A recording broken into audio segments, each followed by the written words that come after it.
Une personne du nom de Abu Abdillah questionne le cheikh Ibn Uthaymin rahimahullah en ces termes.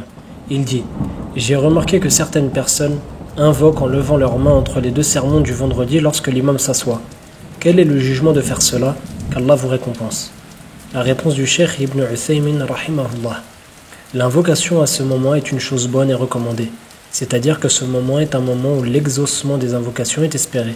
Car le prophète sallallahu alayhi wa sallam a dit: il y a une heure, le jour du vendredi, dans laquelle si le serviteur musulman s'y trouve et qu'il est en prière et invoque Allah, alors Allah ne peut qu'exaucer son invocation.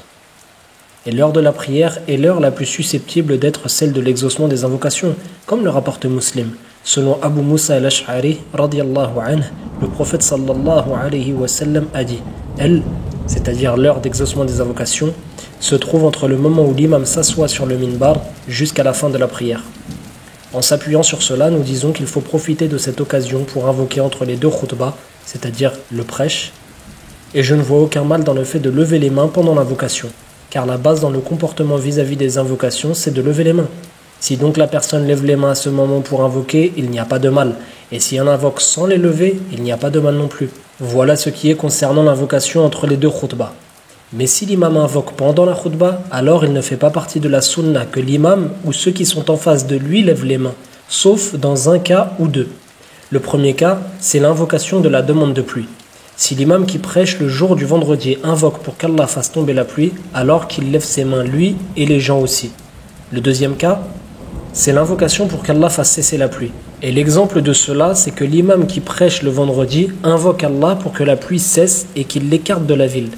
Alors à ce moment-là aussi, l'imam lève ses mains, comme le prouve le hadith recueilli dans les deux authentiques dans lequel Anas ibn Malik radiyallahu anhu a dit: un homme est rentré dans la mosquée le jour du vendredi alors que le prophète sallallahu alayhi wa sallam donnait le sermon, et il dit: ô messager d'Allah, les biens ont été détruits. Je précise ici, donc moi, Aïssa, que ce qui est voulu par les biens, c'est le bétail, comme cité dans une autre version du hadith. Et les voyages et les transactions ont été interrompus. Donc je précise encore une fois, c'est-à-dire que les gens ne prennent plus la route car les chameaux se sont affaiblis à cause de la sécheresse et du manque d'eau, comme l'a cité Ibn Hajar, rahimahullah, dans Al-Fath. Donc il dit: ô messager d'Allah, les biens ont été détruits et les voyages et les transactions ont été interrompus. Invoque Allah pour qu'il fasse tomber la pluie sur nous. Alors le prophète sallallahu alayhi wa sallam leva ses mains et les gens firent de même. Puis il dit: ô Seigneur, fais tomber la pluie sur nous. Ô Seigneur, fais tomber la pluie sur nous. Ô Seigneur, fais tomber la pluie sur nous. Anas continue et dit: je jure par Allah, il n'y avait pas dans le ciel ni de gros nuages, ni le moindre cumulus. Et il n'y avait pas entre nous et Salah la moindre maison, petite ou grande, c'est-à-dire pour nous empêcher d'apercevoir des nuages s'il y en avait. Ibn Uthaymin précise: et Salah est une petite montagne à Médine du côté de laquelle les nuages peuvent être aperçus. Anas radiyallahu anhu continue: c'est alors qu'un petit nuage à la forme ronde, comme un bouclier rond, s'est formé de derrière la montagne, puis s'est élevé dans le ciel. Puis lorsqu'il s'est trouvé au milieu du ciel, il s'est étendu, s'est mis à tonner, la foudre jaillit et la pluie tomba. Lorsque le prophète sallallahu alayhi wa sallam descendit du minbar, la pluie ruisselait de sa barbe. Et ce temps pluvieux se prolongea pendant une semaine entière. Le jour du vendredi suivant, un homme, ou le même homme, fit son apparition dans la mosquée et dit: ô messager d'Allah, les maisons s'écroulent et les biens sont sous l'eau. Invoque Allah pour qu'il empêche la pluie de tomber sur nous. Alors le prophète sallallahu alayhi wa sallam leva les mains et dit: ô Seigneur, fais tomber la pluie aux alentours et pas sur nous. Ô Seigneur, dirige-la vers les pâturages, les montagnes, le creux des rivières et les plantations.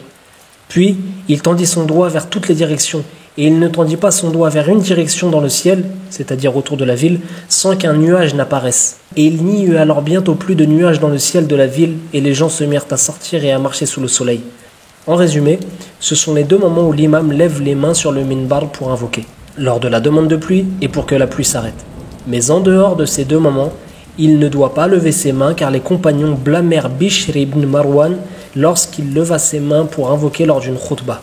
De même, les gens ne doivent pas lever leurs mains pendant que l'imam prêche le vendredi, car ceci ne leur est pas légiféré et ils doivent suivre leur imam. Donc si ceci n'est pas légiféré pour l'imam qui donne le prêche du vendredi, alors faire cela n'est pas légiféré non plus pour ceux qui l'écoutent.